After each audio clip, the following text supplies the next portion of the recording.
Modulate's raised between 35 and 40 million over a couple rounds, but the largest was our Series A back in 2022, which was a 30 million fundraise. I want to build a company for myself to test my own theories about how to make an organization of people that work together. The only thing I really learned about entrepreneurship from MIT didn't come from classes, but it came from the fact that every student at MIT had a couple of cool side projects that they were working on. And so many of them were things that I would have considered impossible until I heard someone excitedly going off about it. And so just the energy of that and the belief in yourself of so many of these students just saying like, I want this thing to exist, so I'm going to go ahead and make it. That infectious energy was something that I definitely got from MIT.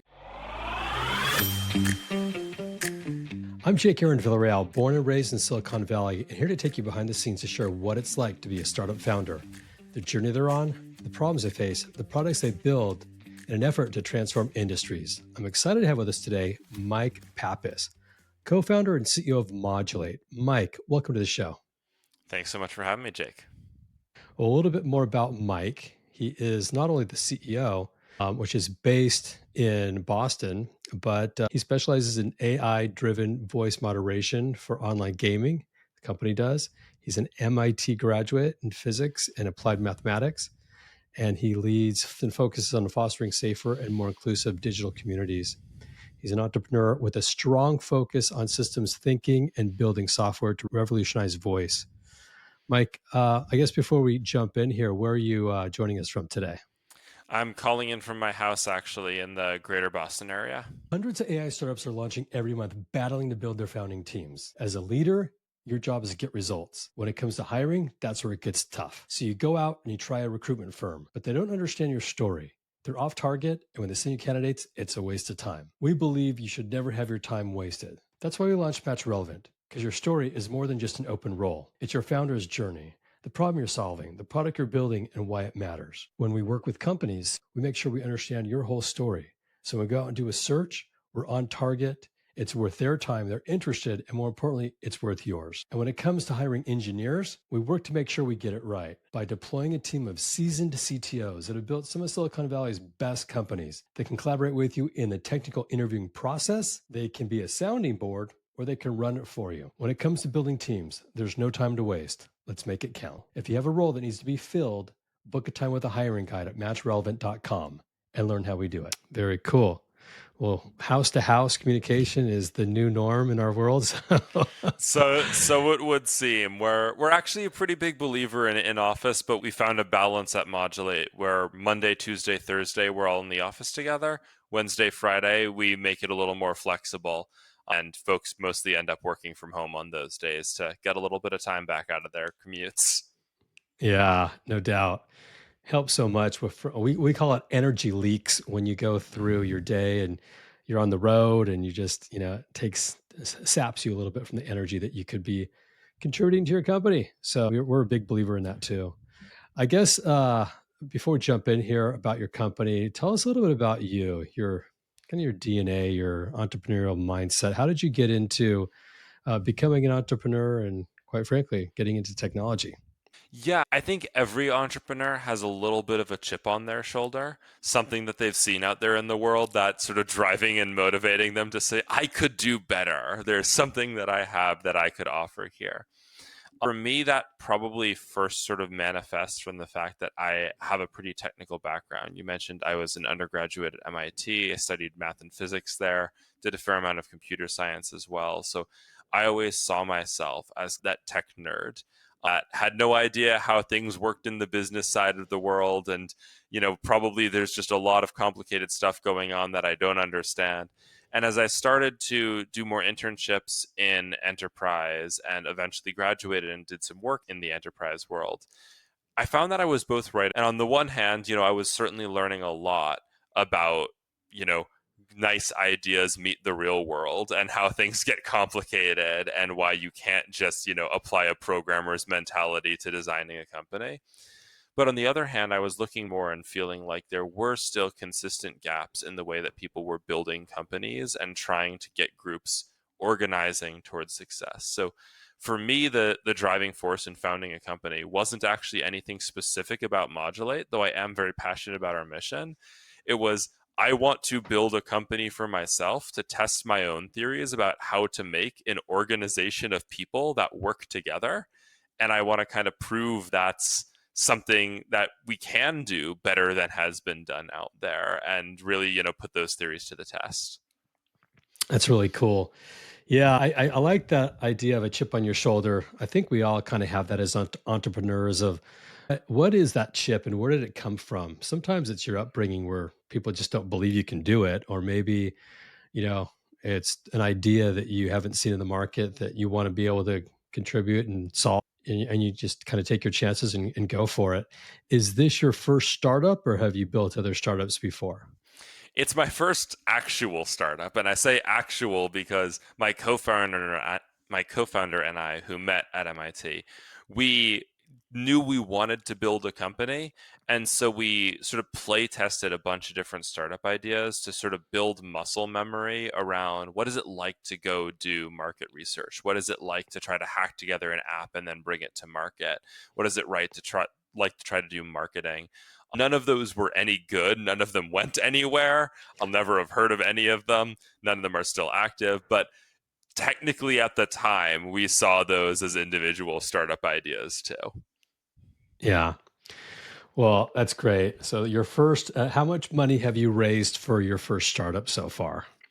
So Modulate's raised between 35 and 40 million for a couple rounds, but the largest was our Series A back in 2022, which was a 30 million fundraise. Great. We'll talk about Modulate, but for those that are thinking about starting their first startup, you know, raising capital is part of the process. When you went through MIT, how much of it was based around just the physics and the math and the entrepreneurial mindset of let's hack and create and code and look at opportunities we can build products in versus the business side of things of how do I actually set up a company and how do I go out and think about pitching and presenting and raising capital? How much of that was part of your education too? So I think through MIT Sloan, it could have been my education, that business side, but it wasn't an area that I was paying attention to at the time. So I didn't get any of those skills from undergrad. I think the only thing I really learned about entrepreneurship from MIT didn't come from classes, but it came from the fact that every student at MIT had a couple of cool side projects that they were working on. And so many of them were things that I would have considered impossible until I heard someone excitedly going off about it. And so just the energy of that and the belief in yourself of so many of these students just saying like I want this thing to exist, so I'm going to go ahead and make it. That infectious energy was something that I definitely got from MIT. But when I started to try to found Modulate with Carter, neither of us had any idea what a pitch deck was. I My former boss at my previous job actually got me in touch with someone very high up at Sequoia. As I told him that I was leaving to found a company, and he's like, I want to help you. I'm going to get you some conversations with VCs. Here's this like senior partner at Sequoia. Why don't you get on a call with him? And I got on a call and he's like, so tell me about your business. What's it called? And I'm like, oh, we don't have a name yet. Like, do you have a pitch deck? Oh, we don't have a pitch deck. What's your business plan? What's a business plan? I had no idea what I was. And he was actually quite nice in taking 30 minutes of his time to just say, like, all right, next one of these calls, here's what you need to have answers to. I really just threw myself into the fire and had to learn it. There's a lot of learnings that we got. We iterated very quickly. In practice, I believe in that kind of learning. I believe there's no better way to really come to understand something than to just immerse yourself in it, try, fail, feel the pain of the failure, and build that into yourself as part of how you do better next time. Yeah, I think that's great. I think it takes courage too. Some people like to have things all structured and set and ready to go. They're prepared, but life isn't like that, and startups aren't like that. You have to continue to try and experiment, learn, grow, and keep going. So, really cool. Talk about Modulate. As you built the company and you started with a vision, what was the vision you started with? What was the problem you saw that you wanted to try and fix? Yeah, so I see how you're asking that question, what problem did you want to fix? Because that's the correct advice for building a company. Start with a problem. We didn't do that at all. I told you we didn't know what we were doing. We totally started with the technology and then went to find who cared about this technology. Today, we do primarily sort of analyzing voice conversations for different types of insights. But at the time, the original technology was actually a voice changing technology back in 2015, before deepfakes or anything like that. We had built some pretty cool stuff for real time voice transformation.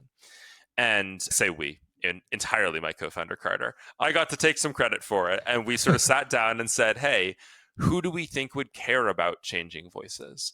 And we went and talked to call centers, we talked to podcasts, we talked to audiobooks, we talked to marketing firms, we talked in the public sector, and of course we talked to games.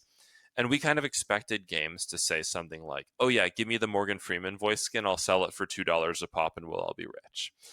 And what instead we heard was this very consistent story about, look, games have become a social hangout spot. We want people to feel like they can come back here again and build these really deep relationships. But in order for that to happen, you have to be safe participating. And people do not feel safe using things like voice chat. They feel like they so often get harassed and terrorized. Do you think you could use your tech to, for instance, make a woman afraid of, sexist harassment sound like a man so that she can feel safe participating? And we kind of looked at that and said, look, I don't like the idea of solve sexism by erasing women. That's not a good solution to that problem. But I am really interested in, could we actually help solve that fundamental problem of people being safe online? So we kind of stumbled into that, but the more we looked at it, the more we started to feel like this is something we would happily give a decade of our lives to. So that kind of coalesced into the mission of Modulate being using this kind of AI technology to up-level the interactions people can have with each other and just enable better and richer interactions between human beings. Wow, that's really cool. What are some of the gaming companies or studios that we would know that your technology is working in, if you can share that? So most famously, we support Call of Duty in their voice moderation. I work with a number of other studios, including some of Riot Games titles, Rec Room in the VR space, Among Us VR. We've got a Among Us. pretty Oh, wide wow. portfolio at this point. But yeah, we're very excited about all of our partners. But I name Call of Duty as sort of the most famous, one, because it's a huge brand, but two, they've been very generous in working with us to really dig into the impact of what our technology has done for their community. And what we've found is really profound stats that demonstrate that the players are actually having a better time. They're sticking around for longer. More of them are continuing to play month after month now that we have this technology out there. That's been really validating that even in a game like Call of Duty, that is a rated M game, no one cares if you're just saying the F word, but there is much worse toxicity out there. And when we can get rid of that really horrible stuff, it really does make a profound difference. Yeah, it's interesting. I mean, gaming is such a big part of the life of a kid these days. It's amazing. I have two little boys and they're on YouTube watching all sorts of games, probably, learning a lot. But when you talk about the toxicity within the gaming community, is it more about just the players talking and chastising others and making them feel like, they want to get out of the game and maybe come back to a different game at a different time? And so for the gaming companies, they don't want to lose that disconnection. And so your technology is an option for a player to choose a different voice, or is it the gaming platform that provide the voice skins, if you will, and kind of mandates that they use? What's Just kind of walk me through this as not a gamer Yeah. personally. So each game has its own code of conduct. And while unfortunately many codes of conduct look more like a legal contract than something that people know how to read, the intent behind the codes of conduct is to say, this is what kind of space this is. In the physical world, think about, walking into a sports bar versus walking into a kindergarten versus walking into a library. You're expected to behave yourself differently in those different spaces. It's not that one is better, it's just that there's different expectations. Games have the same thing. In a game like, Rec Room, that is known to be more family friendly, that is trying to cater to a wide audience, simply using too much profanity or too many vulgar terms could be really problematic to the kind of environment they want to offer, just as you shouldn't be shouting the F word at a children's playground. In contrast, Call of Duty is maybe more akin to the sports bar, where there's room for some rowdiness, but there is a point where you stop being, having a good time rowdy and you start throwing a punch at the other guy. And that's Right. when the bouncer comes in and says, hey, you've had enough, right? So that's a lot of variance game to game.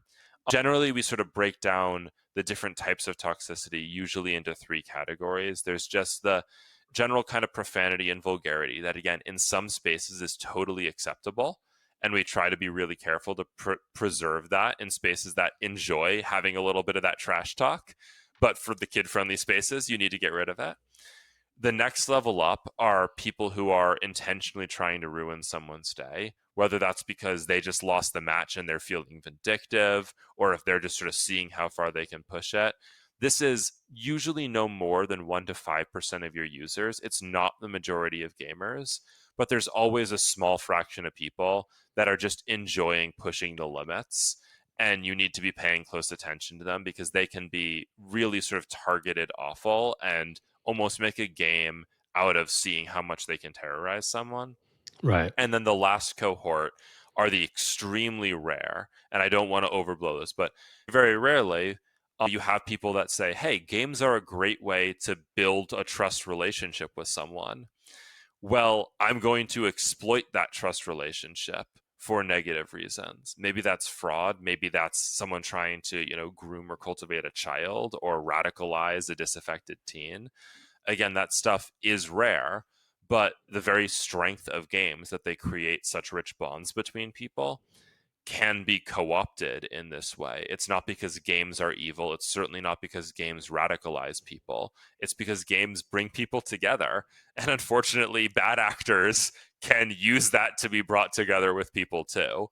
We help the platforms identify those sort of really terrible actors and get them the heck away. Got it. So, as a gamer, and knowing that the rules and the conduct for a specific game, and if you're going outside those boundaries, will your technology help the platform identify that, and then they'll send an alert or a message to that gamer to say, "Hey, we've seen this activity from you. This is your first warning," or whatever it happens to be, and then you're kicked off, kind of deal.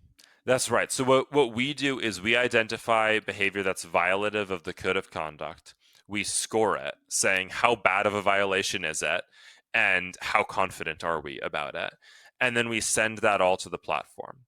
We never make decisions about what to do with that user. That's always in the platform's hands. Most platforms will say for the stuff that's really severe and really confident, we're just going to automatically mute the person live because that can happen within 20, 30 seconds. And so if I'm bullying you and then suddenly I get muted and you get a notification from the platform saying, we're so sorry you had that experience, we've muted Mike for 30 days, whatever it is, that can actually build a lot of trust with you. For the stuff that's less certain, where Toxmod is flagging it, but we're not 100% sure that we've got it right, that will typically be flagged to actual moderators on the platform side who will review it more closely and decide what exact action they want to take.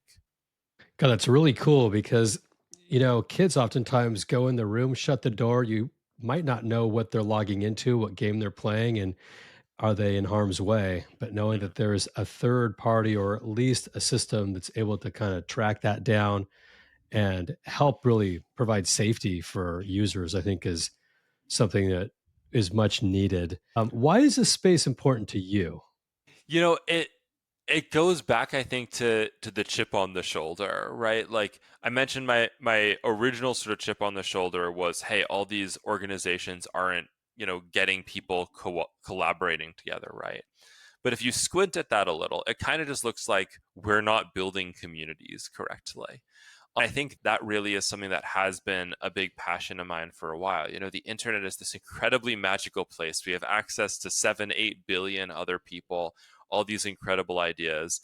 And we mostly use it to polarize against each other and shout at each other and spam each other and do all of these terrible, and that just feels on a very fundamental level broken. So I think for me, like the reason I got excited when we started hearing about this from the games, I'm very thankful that, well, of course I've dealt with my own share of bullying and different things. Like I've mostly been privileged to not have that really kind of terrible experience myself. I know many people on my team are directly motivated by that personal experience. But for me, it's really just looking at a systems level and saying, like, what do I want for the world? What do I want for my kids? What should things be? They could be better than this. If Yeah. I have the ability, then I want to really, do everything I can to make them better than this. Yeah. Well, that's great. And, it's interesting because you look at entertainment and you see the movie industry and you see the gaming industry, and gaming has just skyrocketed in the last 10, 15 years. So the growth is there, the interaction's there, and the impact of being online and on an iPad or on a console more than you probably should as a kid. I mean, we're just kind of seeing these trends. You just hope that they're getting more good out of it than bad. And even as young kids, I mean, I've got 7 and 8 year olds and I hear them, and it's, not necessarily something they're doing on purpose to make the other one sad or mad, but I could see how easy it is to bring out the emotions in people Yeah. on a game. If you're competing, if you're collaborating, or just in general, if there's a bad actor, it's real easy to impact somebody and their day kind of changes, which is weird. I mean, you could see the impact. It's absolutely true.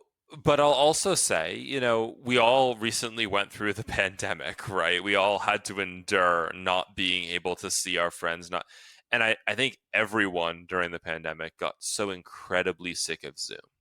And Yeah. yet, what you did see is people going back to games again and again because it was something more than Zoom. It was a joint activity, it was a way to really deepen your bonds with each other. And not only that, but it had real sort of mental health benefits for a lot of users. The Trevor Project did a great study on LGBTQ teens during the pandemic. Hmm. And unfortunately, they found a lot of these teens were quarantined with families that didn't respect their identity. And that was obviously a really difficult time for a lot of these teenagers. And what they found, they were looking at, what kinds of resources helped teens endure that really difficult experience better. And far and away, the best answer was engagement in a massively multiplayer online game. Because MMOs allow you to craft and design your avatar to express yourself, your identity in the way that you want to. And so that provided an outlet for so many teenagers that did not receive the respect that they deserve from their family to be able to go online and say, like, hey, I can be seen as a person, I can be treated as me. And that was incredibly important for them. So you're absolutely right. The energy of games, the competitiveness of it, it can sometimes bring out ugliness, but it can also bring out really profound warmth. And I think that's the double sidedness of games, that we cannot lose the warmth, we cannot lose the benefits by being too quick to try and put a stop to the risks. We need to come in with a more surgical approach. And that's really what Modulate is trying to do. Really cool. You talked about gaming. You mentioned call centers and kind of looked at that as an opportunity early on, but decided to go with gaming. What other opportunities do you see for Modulate as you look at the market? Yeah, so what we're really focused on again is, where do people interact with each other in ways that often go wrong, whether because of heightened emotions or you're not understanding each other. Well, games can involve heightened emotions. You know what else involves heightened emotions? Yeah, contact centers. Most people calling a contact center are not happy about it. So if we can help recognize things like, hey, this person's been talking to a bot for 30 seconds, but they're already incredibly frustrated, we need to get a human in here. Or here are the general reasons people have been calling your call center. And it all comes back to your product design is confusing. And if you change these three things, they won't need to call anymore. There's a lot of applications like that, anti fraud as well. One of the areas that we're really excited about is actually in the gig economy, where you may or may not be surprised, you'd certainly be disappointed in the world to find out how many people, when their pizza is 5 minutes late, will call the driver and start threatening to hunt them down or do all kinds of horrible and graphic things. And if Wow. you are, a delivery company, that you get a call from your driver saying, I no longer feel safe making this delivery. Well, now either you're going to fail to deliver to your customer, or you're going to put your driver in a potentially unsafe situation. So it's really important to the platform to know what was said so that they can make an informed decision about, is this a driver just trying to get out of a long drive or something like that? Or is this a serious threat that we need to respect? So that's an area that no one else has really been serving because it's so decentralized. You have every gig worker on their own phone, you have customers calling from their own phones.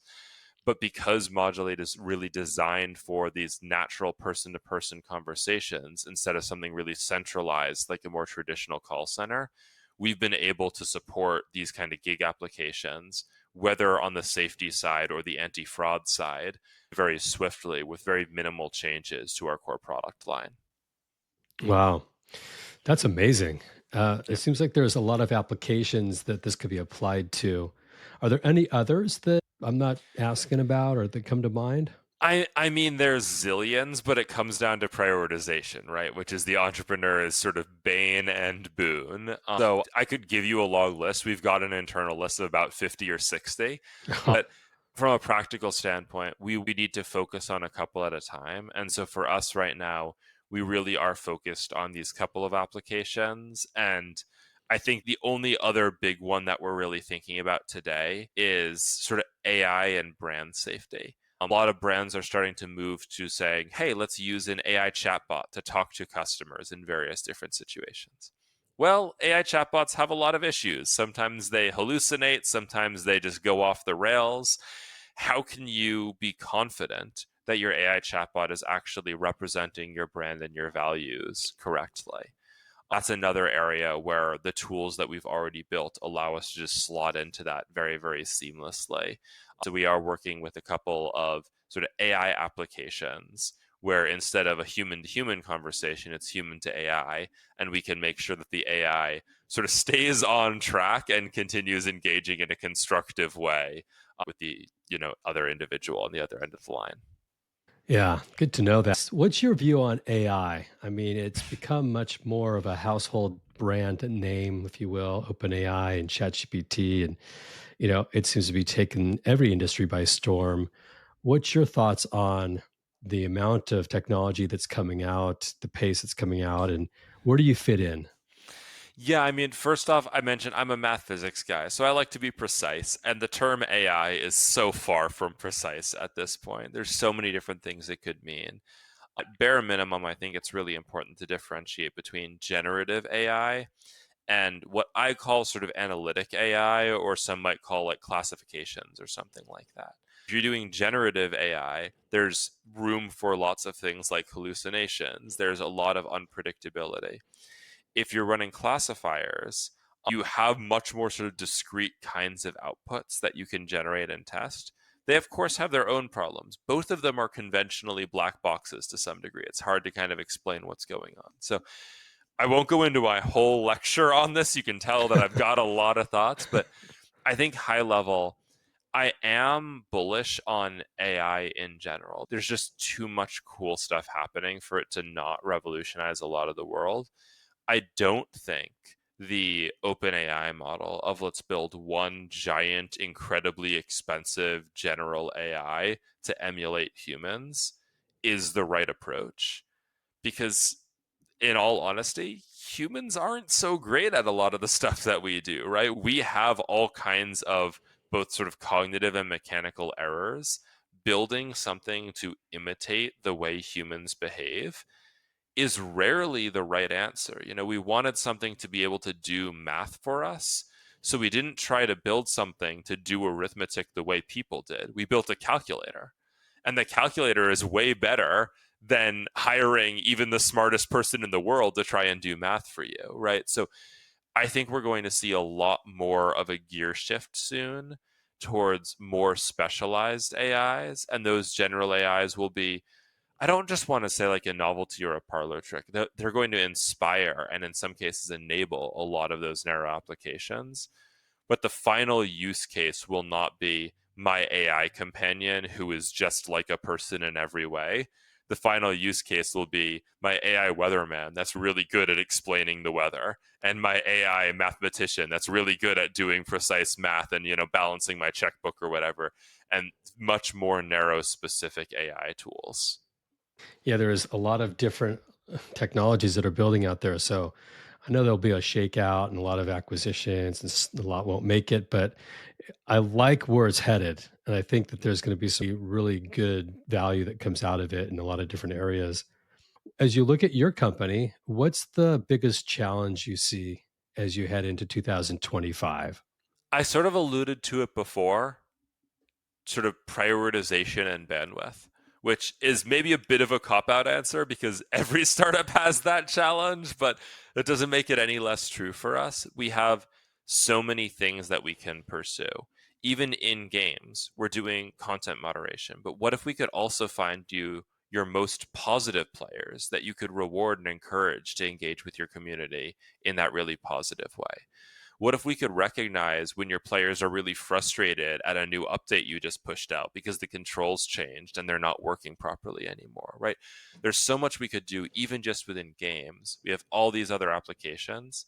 The upside for Modulate is that our AI doesn't need to be retrained. We can deploy to these new applications very, very quickly. But I just described sort of our narrow AI vision. We do want to make specific product layers on top of this. So if you are expecting a content moderator, I want to give you a content moderation tool. If you're expecting a call center sort of summary, then I want to give you a like call summary tool.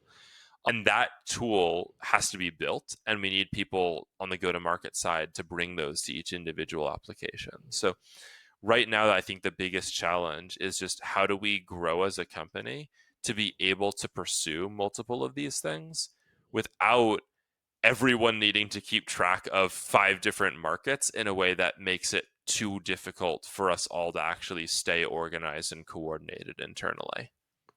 Yeah, makes sense. I mean, our company, we come from the people side, and it's about allocating resources to help companies grow and build. And there is always a challenge of, as you grow, and sometimes it's harder to grow than it is to downsize because you need the right people to do the work, and then you have to hope they can actually deliver. So there's a lot of questions around, do I have the right people on the team? What's worked for you in terms of recruiting and finding the right people, and what's the process you typically go down to make sure that you feel like you're getting what you're trying to get and hiring the right way? We've done a lot to sort of signal our values around sort of inclusivity and diversity, which we do believe incredibly important to any team, but especially if we're going to try and decide, what is harmful to all these different communities, we'd better have representatives of those communities that can speak to those things, and we better all be able to come together and have a meaningful discussion about that. So for us, we've actually employed a lot of novel tools. I mentioned earlier, the first thing that started Modulate off is that voice changing tech. We actually employ that in our phone screens. So when we are Hmm. phone screening you, we cannot tell whether you're a man or a woman or non binary. We cannot tell what your age range is. We're just hearing the content of your answers. And Wow. that obviously, is not perfect, but it's part of our process that's designed to minimize the opportunity for bias to come in, which is important for us, but it also is an important signal to people that this is something that we take seriously. So I think we've actually punched above our weight class in the incredible talent we've been able to bring together, even at very early stages when we maybe couldn't afford the best sort of salaries, just because we could demonstrate really vividly we share your values, we have a real mission to do good in the world. And I think so many people, especially these days, desperately want to feel like they're contributing to something good, and that feels rarer and rarer in so many cases. And so I think that has been a huge component of our recruiting philosophy, is just show that we take this seriously and that we're willing to make sacrifices in the name of our values, and look for people that are able to reciprocate that. And if they have the competence and they're willing to say, hey, I believe enough in this mission that I'm also willing to maybe not make some sacrifices, but invest some real part of myself in seeing that mission through, that's going to allow us to do a lot more with a much smaller group of people than you'd expect. Yeah, that's amazing. I didn't know the technology could be very useful on the recruiting side because that's we Yeah. do that all the time. But yeah, it's very easy to get on a call. Quite frankly, just human to human. Sometimes you hear something that you feel that I don't think that's a right fit for what this company's looking for, but could you be wrong? Yeah, maybe you could be wrong. How someone Mhm. talks, how they communicate, how they, talk about topics or subjects, Yeah. male, female, And it really it gets interesting. very subtle, right? It's not even just how they talk about it, though that's also true, but all you often see if you look at interviews side by side of the same interviewer but different candidates, the interviewer asks questions differently. I'll give Right. an overly cliched example. If you're asking a technical question, you might see some interviewers ask that question very directly and bluntly to a male candidate, and to a female candidate they'll kind of teach it more in a way that implies less confidence in the female candidate's skills. And many interviewers don't even realize they're doing this. It's entirely subconscious, but it really skews the degree to which that female candidate is empowered to show how smart they really are, because you just gave them half the answer and you thought you were helping them, but you're actually sort of cutting off their opportunity to show their own talent. So, yeah, it's a really tricky thing to balance, but again, we think it's incredibly important. And again, going back to prioritization, it's not our core focus now, but one of these days we've thought about, could we make that voice changing tech more broadly available to other sort of recruiting platforms as well? I think it would be an interesting thing to experiment more broadly with. Yeah, I think you'd have a lot of success in the enterprise market, sort of the big companies that have hundreds of thousands of people, or just larger organizations where they're interviewing tons of people, and any little technology or tool that can help them make better decisions where they balance out their company in terms of diversity and everything else, I think would be great. This is your first startup. What's something that you wish someone would have told you before you started that you now know that you could share with others?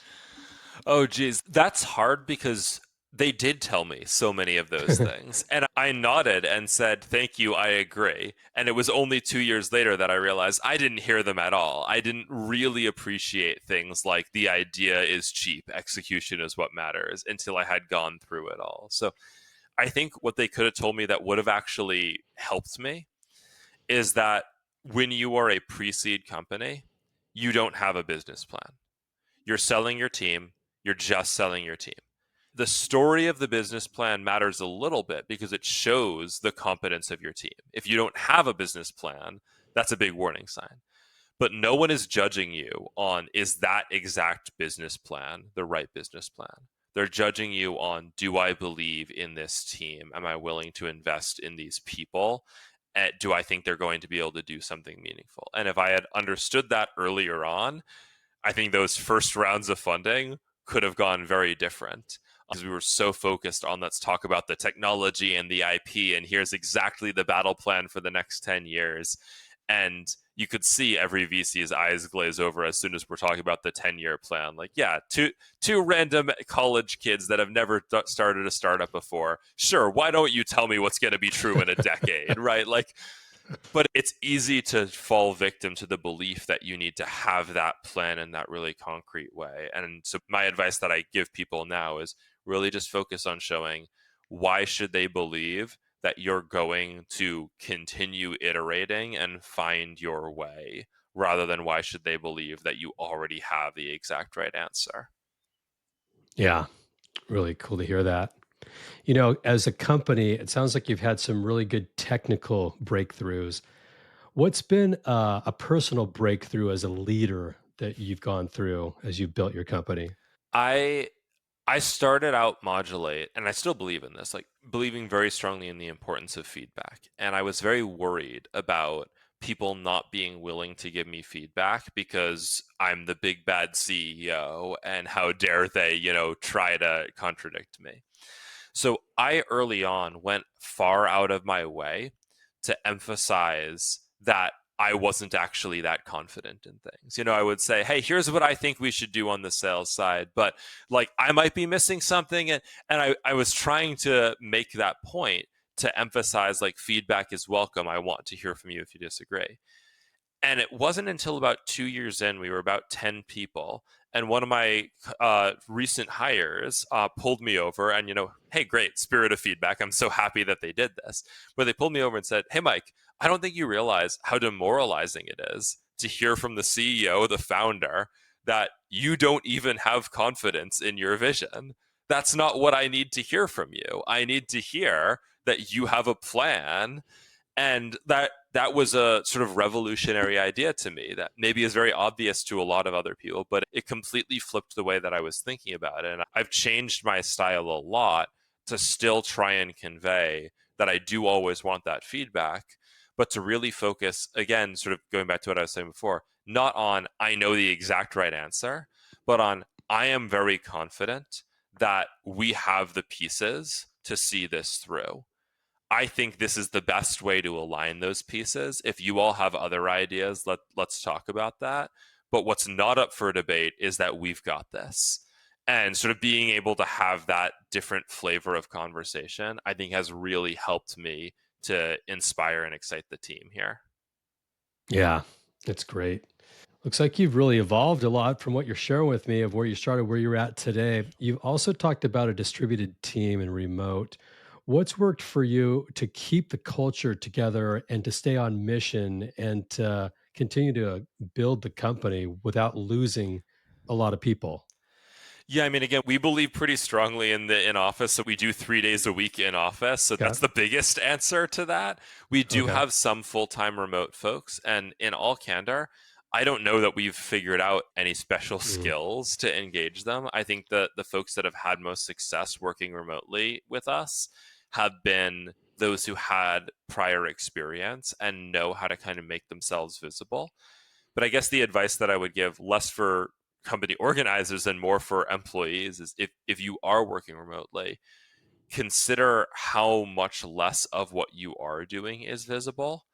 And for lack of a better term, learn to brag. It doesn't have to be abrasive, but just share the wins, right? Companies run on positive energy. Companies run on getting to hear about the cool things other people are doing. If you're just, hacking away in a silo, then you are one person. But if you are sharing all the cool stuff that you're working on and energizing everyone else, then it is that 1 + 1 = 3 situation. And you feel like you're much more of a team and unified together. So I don't know how to set that up at the organizational level, but I think the people who know how to do that are the ones that have the most success. I love that phrase, learn how to brag. Oftentimes you think that it's, an ego thing, but it's more about sharing, your accomplishments and hopefully it's good for the company. So that's really cool. As we look at 2025, what's on the roadmap that you're excited about? Yeah, I mean, I talked about these expansions into both sort of new markets and new kinds of analysis. That's something that I'm very excited about. I personally have had the opportunity to get involved on the legislative side. There's a lot of new legislation that's been coming through in the last few years, and some that's still coming down the pipe around what should online safety look like. In the past, we've had really just privacy legislation saying don't collect users' data, but if someone gets terrorized on the platform, that's fine. And we're now starting to see more focus on, hey, actually, we need to make sure that someone is protected there. I honestly, I think someone would look at my position in my company and say, oh, Mike probably wants regulation forcing everyone to be maximally safe all the time. I actually don't want that, because I do want a healthy overall ecosystem. And I think being too prescriptive is not good for that. So, what I'm really excited about is next year, we're going to see a lot of transparency legislation kick in particular. And that to me is what I think is the most promising legislation. That if we can get all these online platforms just to say, hey, honestly, here's what's going on here. We have this goal of being super safe, or maybe we don't, but whatever it is, here's the real experience you're likely to have if you log in. You can now make an informed decision about whether this is the space for you. I think that's the right way to enable safety. And if some people want to say, hey, this is a very rowdy sports bar, enter at your own risk, good for them. That's wonderful. But if someone is saying, hey, this is a beautiful kindergarten playground, and then you get step inside and it's a rowdy sports bar, that's a problem.